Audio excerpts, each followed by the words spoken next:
Lesson with Matt Hilton, June 5th, 2018. Alright. Alright, is it on me? Yeah. Oh, okay. Really, all I'd like to see, and it was a little bit of a mental lesson as well, because, you know, before you left, we had that lesson where you hit 4 or 5 shots, the fundamentals looked great. You remembered back to when Matt Denser had mentioned that you should get a little more lower body action. Everything looked fine before the trip. You coming back now, this is my first time seeing you hit balls, everything is really locked up. The arms are a little more tense. And so in a way I go, I'm not surprised if, just picture it this way, had you stayed the course and kept swinging going, you know what, I can just have 2 bad rounds like we spoke about, and no big deal, I'm just going to keep making my good solid setup, full turn, swinging away, come what may, it probably would have turned around.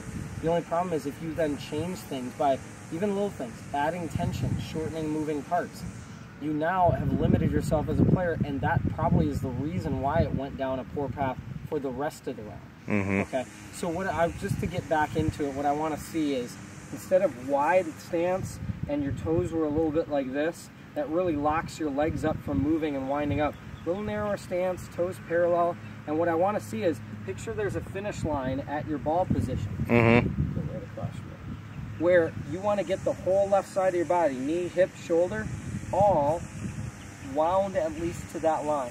That's going to show me that I'm fully wound up, and if we can get that much of a wind up, just bracing up that right leg, okay, that's where, notice, all we really need is a little softening of the arms and of the wrists, plus that wind up is a nice full turn. I don't need the additional arms pulling back. So that's kind of what you had added in, is you sunk a little back down in your heels, weren't moving your lower body, and so it looked like a lot of right arm and throwing the club. Let's get back to narrow stance, push that club away with the left side, and just let it swing along with that body motion. The only other drill that I gave you for practice was arms extended out in front of you from the side. It looks like this, okay?